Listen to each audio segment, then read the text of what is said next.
Hey, it's me, Analytical at Queer Tech in Montreal. I'm Naufal. I'm the founder and president of QueerTech. I always look around and I see a lot of who's your first time to a QueerTech event? Raise your hand. Oh, sweet. Good. We always have new people. It's really amazing because we started this, and some of you might have heard the story, but today or this month is QueerTech third year anniversary. So really amazing. I actually remember 3 years ago, I was standing on this stage and I was terrified because I organized this event and I was like, I don't know if people are gonna show up. I started this meetup group and I was like, maybe they're gonna be like 10 of us and we're gonna chat. And it was amazing. There were 100 people who joined the meetup group after like a month. And so they were asking to do an event. So we decided to host the event and 50 people showed up to hear. So it was really exciting to see the community. Back then we really wanted to just create a community group, right? Bring in people who are queer and want to be in, or who are in tech or want to get into tech and come and learn a little bit more. 3 years forward, we've been doing so many events, building the community. We have about 2,100 members on Meetup Group right now. It's really, really amazing. Thank you. So it's like, I'm always like, who the hell are all these 2,000 people? Is it even 2,000 queer people in Montreal that are in tech? I don't know, but we can start like a little island. But this is great. This is great because we really believe that like what we want to be doing is queering the shit out of the tech community. And so I'm really excited to see more and more of you coming to these events, talking about the events. It's great. I feel like Coden was made for the queer community because you can really have a lot of fun.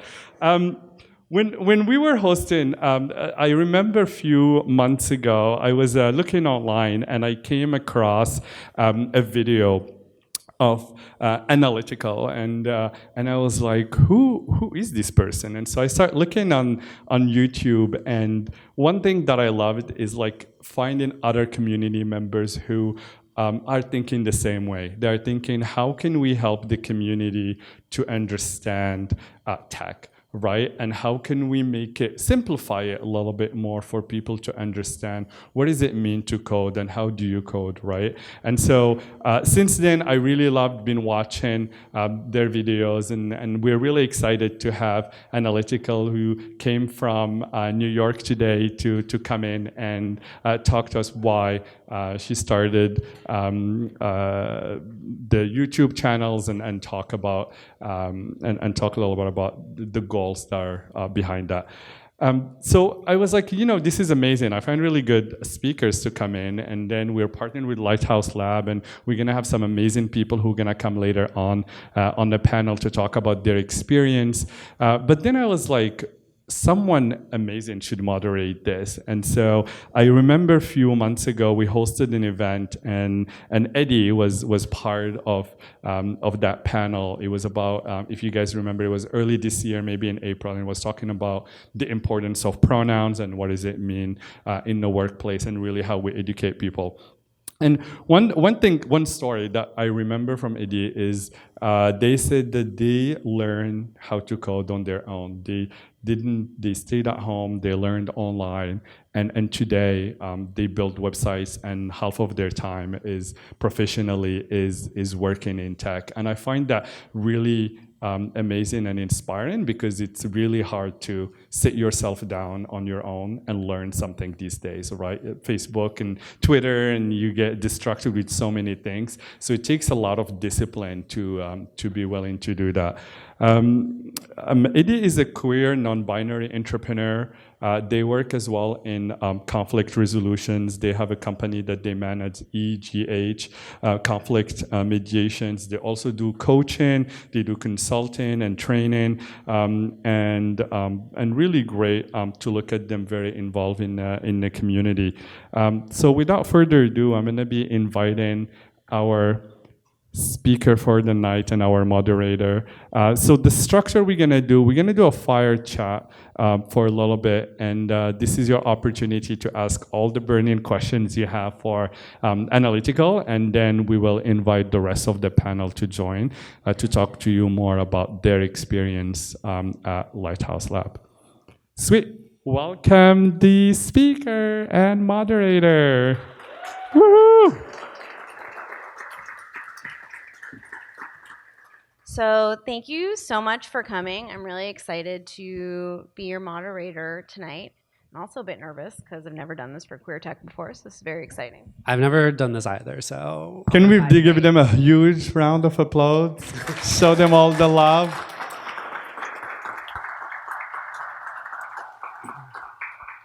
So, like what was stated, we're here tonight to talk a little bit about barriers in the tech industry for the LGBT community, but also to look at like what access is available out there. So like what people are doing to kind of get rid of those barriers or reduce those barriers.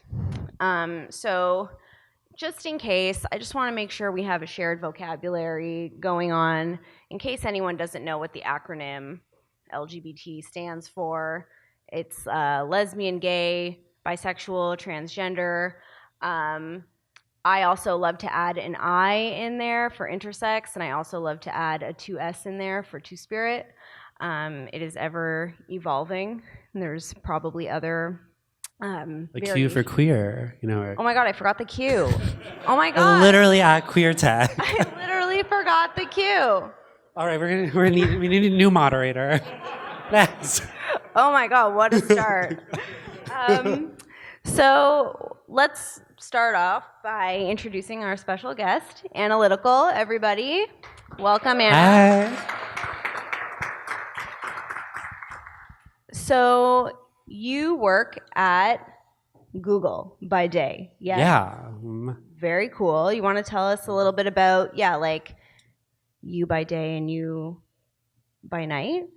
I don't know, right? Like. Yeah, it's like, when am I really recording these videos? Definitely by day, I am at Google. I work on the developer relations team for the cloud platform, and I've been at Google for 4 years. And I started out as an engineer, and I really liked that. I learned a ton. I had really great mentors. And then I was like, I want to connect with customers and like solve their problems and try like build up this empathy that I'd kind of been growing for all these people using our cloud products. I was like, I'm building these things. I have no idea how they're using them. And this role in developer relations opened up, and I've gotten to do just that. I get to talk to customers about how they're using one of our cloud products called Bigtable, and I just try to figure out what's going wrong with it and make it better, or write a sample application for it, or write documentation. And I love doing that. I feel like I'm really helping people out. That's very cool. And then by night, it's kind of like weekends, evenings, whenever there's free time. I make these videos teaching different kinds of coding or things related to tech. And I'm in drag for like 90% of the videos. Sometimes I just got to get something out. I started out kind of doing just like intro web development, some HTML, CSS.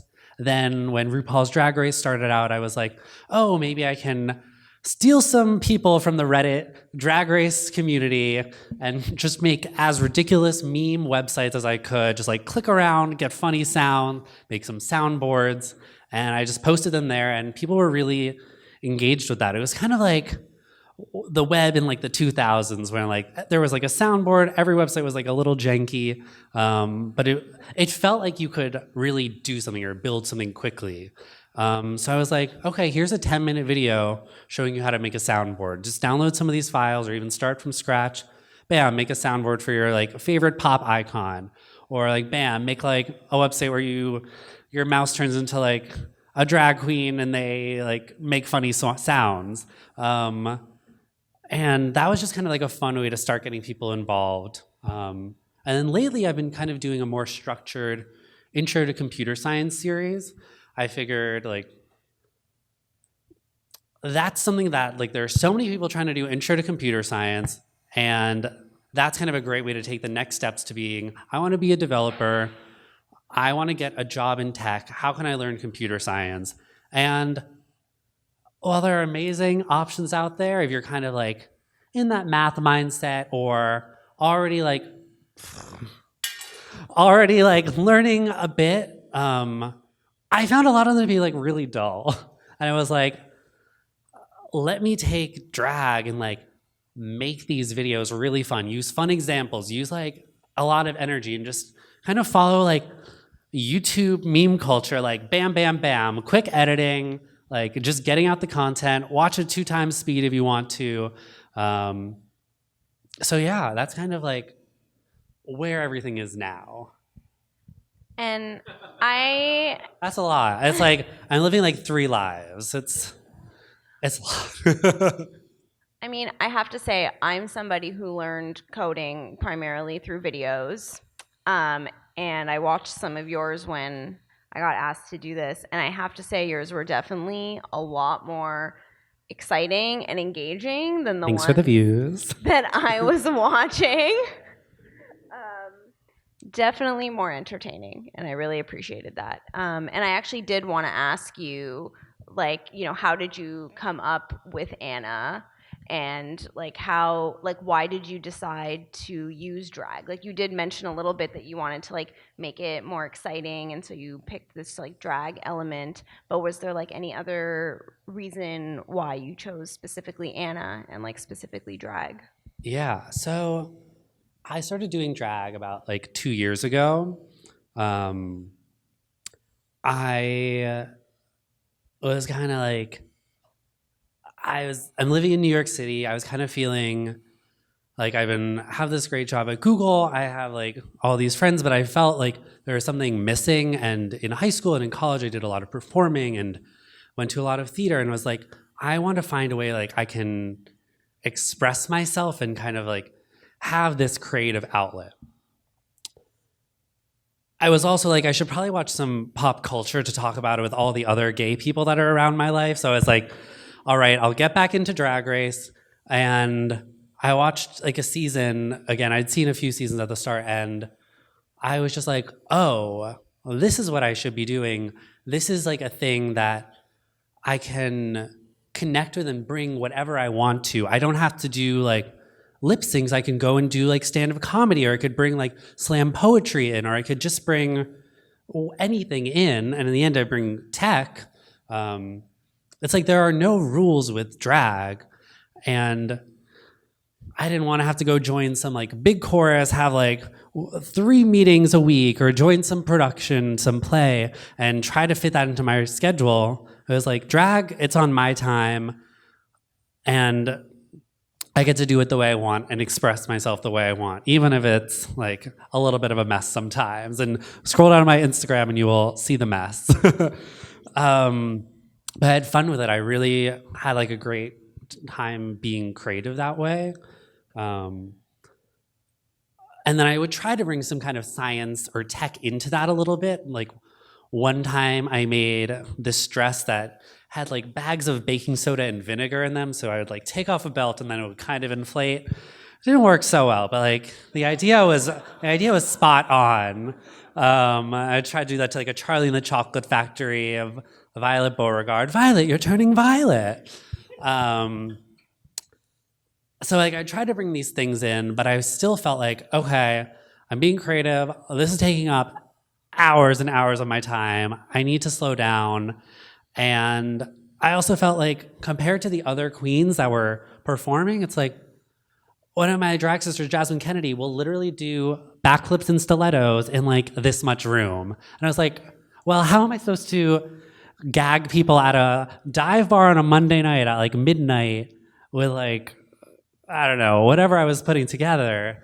So I kind of took a pause, and it kind of I kept thinking about it in my mind. I kept playing with makeup because I got that out of drag. I was like, oh, makeup's so fun. That's not something I had kind of dabbled with before. And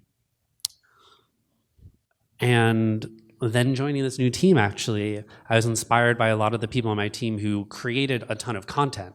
So one person on my team, Franzi Hinkelman, hey Franzi, shout out. She would do live streams on Twitch doing like Google coding interviews on Saturdays. I was like, oh, that's so cool. And it's like, oh, you're just doing that. And it was kind of like, oh, that's something I could do. I could do that same thing, or I could do some tech videos or something. Because I saw all these people on my team doing that. And I was like, oh, how do I make it different? How do I bring the thing that's unique to me there? And I think Drag Race might have been starting again. And it just all kind of came together. And I was like, oh, light bulb, it's all there. And then bam, bam, bam, bam, bam, analytical. I'm here to teach you code. Amazing. Long-winded, but that's where we are. And is that also why you chose to go with like a YouTube, like with YouTube as your online platform, like rather than making like a course, like an online course, or like teaching like an in-person workshop? Yeah, it's like YouTube. I like grew up watching YouTube videos and was like, oh, I can just make my own. I made like a YouTube channel when I was 13. I cannot find any of the videos anymore. But it's just so accessible. It's like anyone can do it. It's like I need my phone and iMovie, and I can just edit it together. And there it is, there it's existing. I don't need to coordinate with a bunch of people to create a course or kind of deal with just all these logistics. I was just kind of like, I have this idea, I want to put it out there and get some feedback with it. And I feel like that's a big theme in tech. It's like, get your MVP out. Just like put something out there if you have this idea, see how people react to it. And I saw like, oh, this is something that people are engaging with. How can I keep going with it? How can I push it in the way that they want to see, or that who's engaging with it? How can I push them to engage further? How can I like make them code? Or how can I like get them to watch this video about code or tech or UX or design or writing, all these things? And like, what responses have you been getting? Like, what like have people been reaching out to you? Yeah, like what have people been saying about the videos that you're making? Mm-hmm. So it kind of like bubbled up. So I sent, when I like put out my first video, I sent it to the Gayglers mailing list, which is Google's LGBT Q plus, all the other letters you added, group. So I sent it there in February, and someone saw that who runs like a New York City wide Google mailing list. They sent it in there, and then someone who runs the Google external blog saw it and was like, let's do a story about this for Pride. So that's kind of like put me on the map a little bit, the story that Google did. Because they also tweeted it. Google has like the 5th most amount of followers in the world. So I was like, well, that was a day. My phone, the notifications really blew up. But it was just so cool. I was like, oh, Google just showed 21 million people that you can be a software engineer at Google and to be a drag queen. And I was like, bam, there's the message, I can quit now. And then Business Free Insider advertising. kind of did a story following up on that a little bit. But I think really what's been the most impactful is like the community I found on Twitter. There are so many amazing and diverse people in tech on Twitter. And they all just want to connect and support each other and share their interesting projects. Someone awesome I've gotten to meet and to chat with a lot is Chloe Condon, and she has this like fake boyfriend app where she has like an IoT button, she pushes it, and she gets a call from like a boyfriend, and it'll like talk to her so she can like get out of a sticky situation. And she like goes around the country doing like courses on this. That's amazing. I love that. I think we all need that. Yeah. And I'm just like, there are so many amazing people doing so many like different cool things. And by putting out this thing that I'm doing, and that I was like, this is kind of me. This is like, it's like me to the extreme, I guess. I mean, that's not what you're a bet in. But just to put myself out there and then to see, oh, there are all these other people putting themselves out there, bringing their unique part to tech and doing some awesome stuff with that. Yeah, and you know, when I was watching your videos, definitely like the first thing that popped into my head was like this idea of representation. And you know, when I started learning to code, I was like new to Montreal. I didn't really know anyone. I think this is probably still when Queer Tech had like 10 people coming to their meetups, because I remember I found Queer Tech and then I tried to go to a meeting and I couldn't find the building and I like got locked out and whatever, and it was a huge big thing. But yeah, it was like about 3 years ago. And it was so hard to find like other people who were doing it, and it was like a very definitely like lonely and like isolating kind of process, just like spending a lot of time alone at the library with my e-course. And also just even finding people online who are teaching these courses that are queer, right? Like I just feel like that's something that LGBT people are always dealing with, like this lack of representation, like online, but also in the classroom, like the way things are taught to us and also like who's teaching it.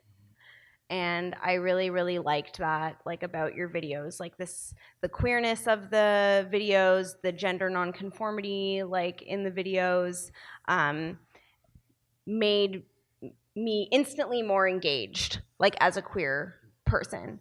And for my job, I do a lot of like equity work with organizations who are having like inclusion and diversity problems, and like I always tell them that like you could wave like 20 rainbow flags and you can like do a training, but if there's not representation like in your organization or in your company, none of it matters, because people don't see themselves there or even in the content that like is being created. So, and you actually say something in I think one of the first videos that you made, and you say, if we do not take part in building the technology around us, then we will not be represented in it.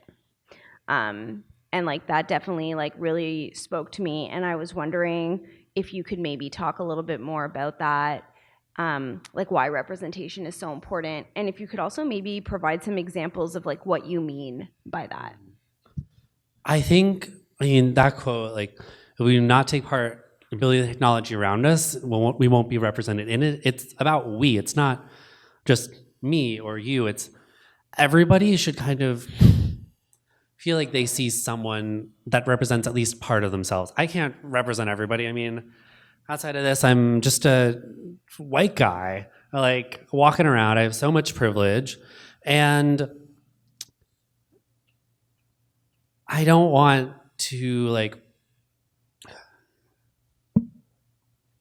claim to represent everybody, but by representing maybe a queer person or a gay person or a drag queen or a gender nonconforming person, I can at least target people who might not see themselves already, and they can see, oh, there's that piece of me that I see in this person.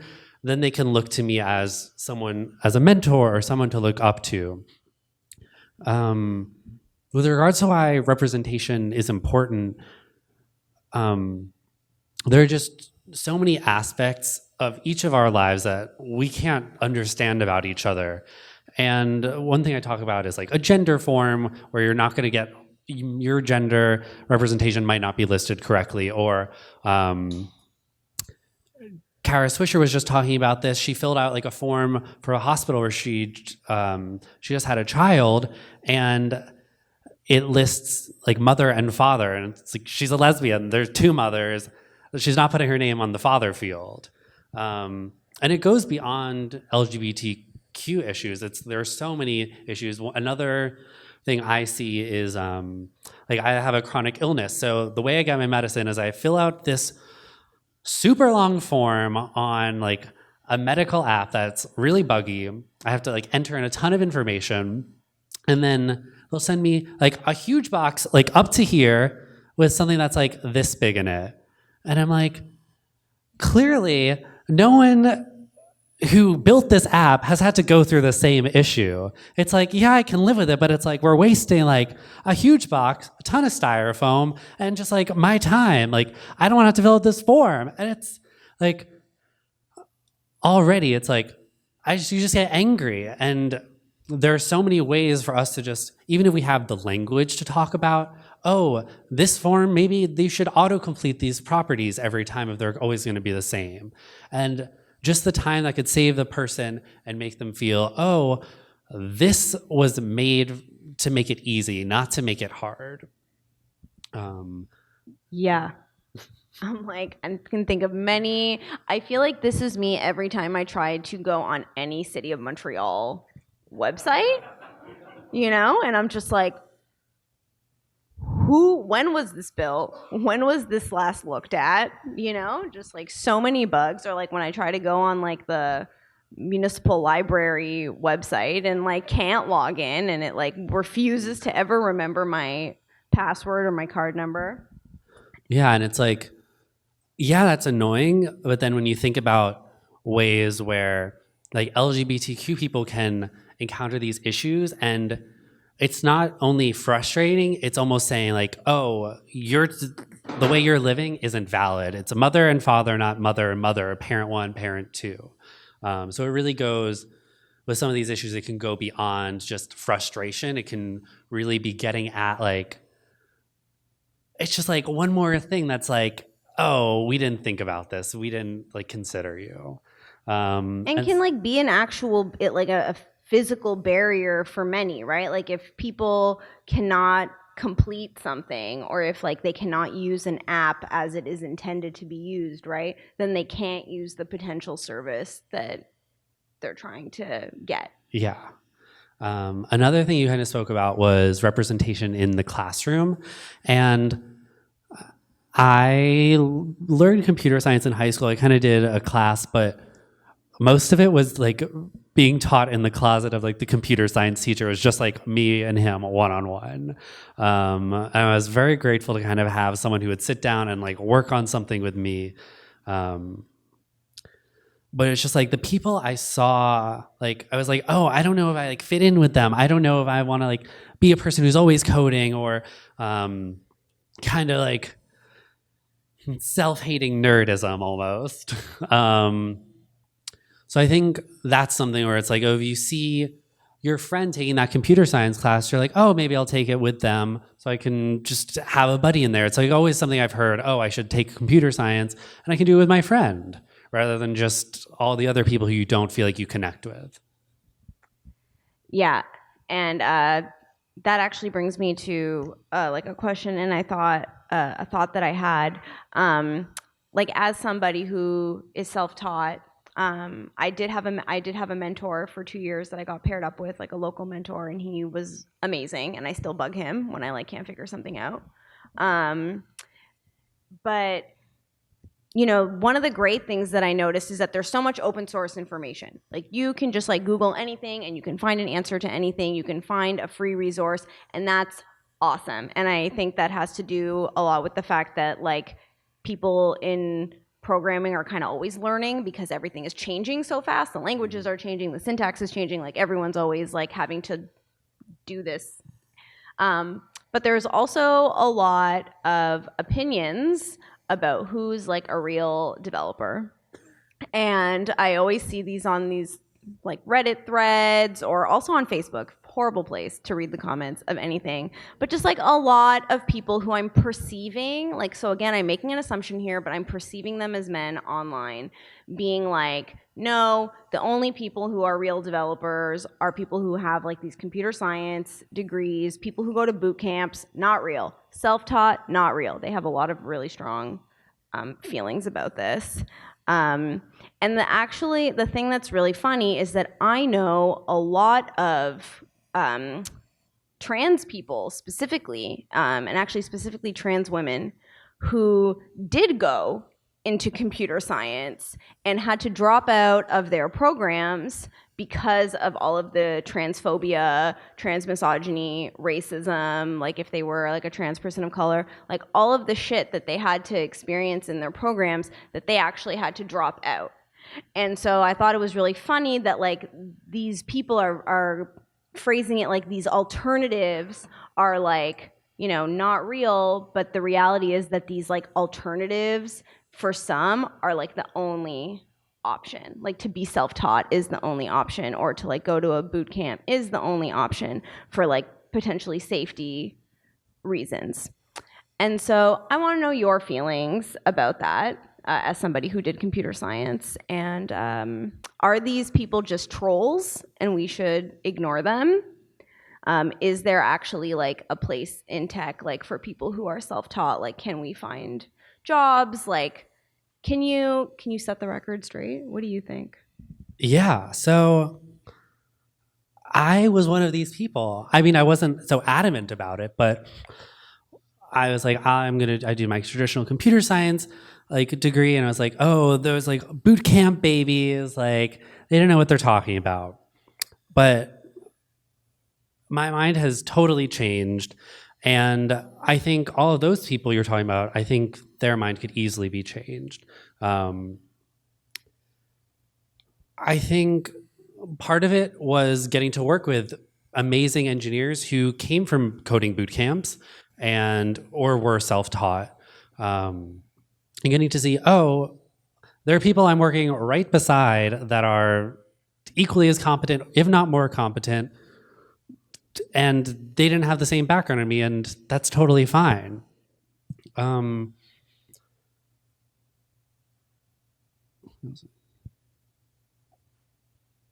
I also think like of being in the industry for 4 years, I look back on what courses I did in my degree and what am I actually using. And it's like, I used like 3.5 courses. In my years of college, I was like, oh, like to be an engineer, like does not require a computer science degree. Let me say it again. To be a real engineer does not require a computer science degree. I think another aspect of this is like front end versus back end. And for my first 3 years at Google, I was a front end engineer. And I like definitely felt that there's like this stigma towards front end engineering, which comes from like the exact same place. And the stuff I was doing as a front end engineer was highly complex, and I had to deal with all the back-end engineers who didn't think about it and have to figure out ways to finagle around to actually make everything work the way a user would expect it. I love that. I think just talking to those people and figuring out like why they think that, I think maybe different boot camps, they aren't going to go into as much of the computer science, but that doesn't really matter if you're just trying to like be an engineer day to day. Like when am I using Boolean logic? Like when am I doing like matrix algebra? I mean, it comes up if you're doing machine learning and all these things, but that's only like 10% of engineers, I feel. It's like there's a reason why machine learning specialists are paid so well. It's because not everyone knows how to do that. Thank you. Thank you for that. I really, like I've noticed a lot of that stigma too. And I hope that we can all do our part in trying to dismantle that. Because first of all, I think that alternative ways of learning is totally fine. Like, why do we all have to go to university and get a degree? Like, who set that standard? Why is that? Like, you know, I get it. For many people, that's what they want to do. But for many people, that's not an option. And it's not an option for a variety of reasons, whether it's like financial or whether it's like for safety reasons, or you just like, you know, you're taking care of loved ones or whoever, and you just can't go to school full time or whatever. So I really wish people would, like kind of move their way of thinking into like understanding that there's a whole bunch of complex reasons why people choose not to go to school to learn programming. It looked like you were going to say something. You're just like, that's totally right. So I know we want to get to the Q&A, so I'm going to ask you just a couple more questions. So I think it's safe to say that there is a little bit of a diversity problem in the tech world. Do you agree? Yeah. Yeah. Okay. It's funny because I feel like I'm on a fairly diverse team, even though like I definitely think there are ways it could be more diverse. But like the teams I've been on at Google have been like 50% women or something. So at least like with gender and like sexuality, I've felt I've been in fairly diverse places. And did an internship at a startup that was also like very diverse as well, and was like 6 people. I'll let you finish your question though. Well, I was just gonna say, like, I mean, you're welcome to elaborate on the type of diversity problems that you've been seeing or that you've been witnessing. I would be interested in knowing that. But also, you know, what can allies be doing, right, to break down some of these barriers, whether like on an individual level, like coworkers, or actual like companies and businesses. Mm-hmm. I think it's like, don't ask the white guy for advice on diversity. Like, ask the people who are feeling affected by these things, and like we don't want to put the onus on them to have to come up with the solutions. But I think coming up with trainings that can get people involved and to have people aware of like what. I think the first step is like awareness. It's like, what are your biases that are kind of like subconscious? What kind of are these things that people are experiencing? And then just like examples. I think that just makes things so much more clear. Like when I think about something that like women in tech I've like heard face, it's like, oh, like they're not getting invited to the meetings. It's like, now that I've heard that some women in tech are like, oh, I'm not getting invited to the meetings, it's like, these are people I've worked with, or like former coworkers have told me this on different teams, and I'm like, wait, that's ridiculous. It's like, you're like a team of 10 engineers, like why aren't you invited to the meeting? So that's something I'm always think about, like, is everyone who's relevant invited to the meeting? It's kind of like you have to know what the issues are and how people are feeling in order to take the first steps towards it.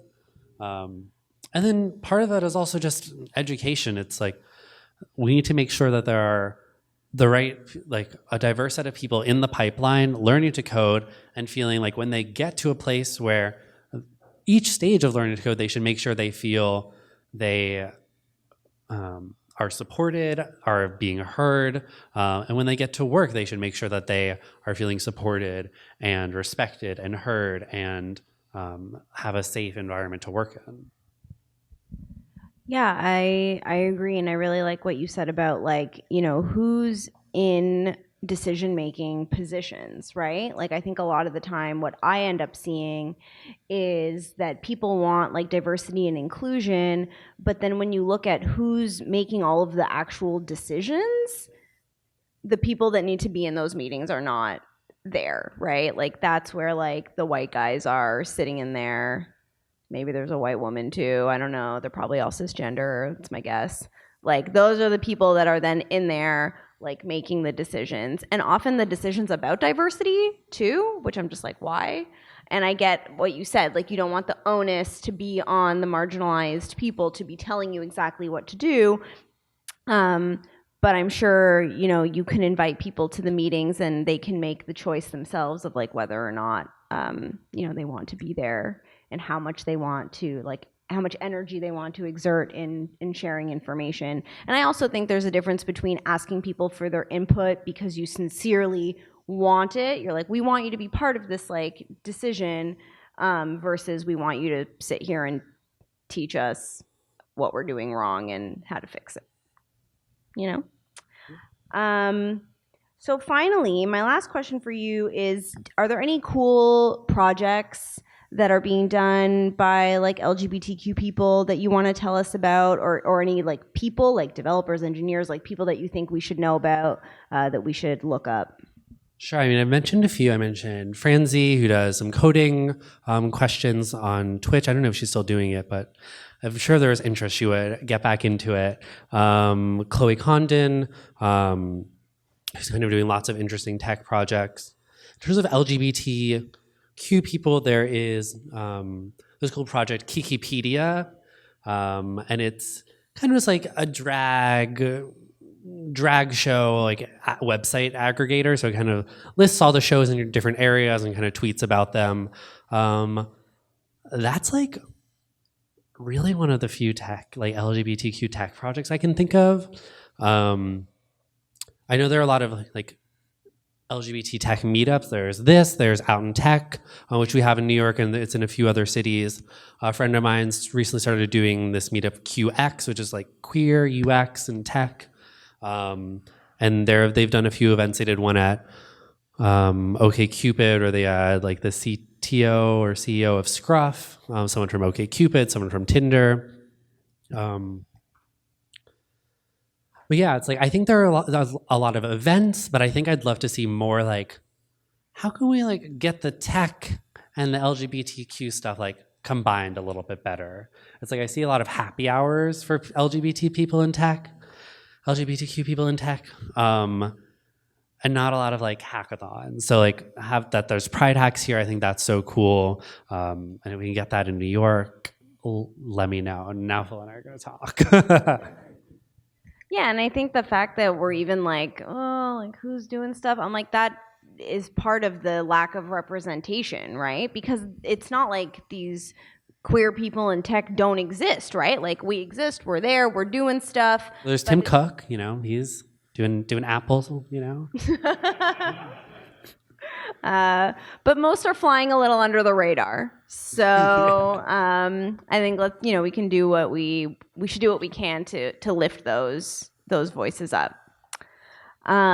So thank you so much, and I'm gonna now open the floor to questions. So if you got any questions for Anna, we got a mic for you. You just raise your hand. Thank you so much. Also, you're so welcome. Great first time interviewing. Oh, thank you. Loved it. And Edie changed jackets so we kind of match. I went a little bit more like sequin and glamour that I brought, but I didn't it's know good energy. what Anna was gonna wear, so I brought multiple outfits tonight I love it. so that we could coordinate. And then when we met up, I was like, okay, I know what's gonna work out. So yeah. Anyway, sorry. Back to you all. Questions. Amazing. So what we're gonna take a couple of questions, and then we're gonna call out the rest of our panelists to come on stage. So first question. I was just wondering, like, when did you come out to your team about being analytical, and how did they take it? In like February, that's when I put out my first video. And I would say like 99% of them were like very supportive. I think drag can be kind of a sensitive topic, especially for some like trans people. So there was kind of like a lot of discussion around that. But it was really good to know that I had a lot of other support from my teammates. Being diverse and inclusive and everything is becoming this cool thing right now in companies. And I feel like, I don't know how to explain, but how do you not feel used just because they want to put on this front thing that's what we have, a very diverse team and we're very open, versus actually getting the job and ending up in a diverse team no matter the reason. And what made me think of this is you mentioning Google tweeting about you and having this member being having this channel, etc. How do you get comfortable about this? I think one of the things to think about is looking at like what are like a company's policies around like LGBTQ people, and like how does the company support them. So I know like Google has a ton of really good policies for LGBTQ families, for trans people wanting to transition, and it's not a perfect company. I mean, it's a huge company, but like all of these efforts, like the article that was written about me, like the tweets that are made, it's like it obviously comes across as like this is what Google is doing, but it's all kind of coming up from individual employees. It's like, this is not a project I'm doing for work. This is me in my spare time, like spending hours and hours putting work together to create like a space for like queer tech people. And it's like I kind of want to get that shared so other people can kind of see that.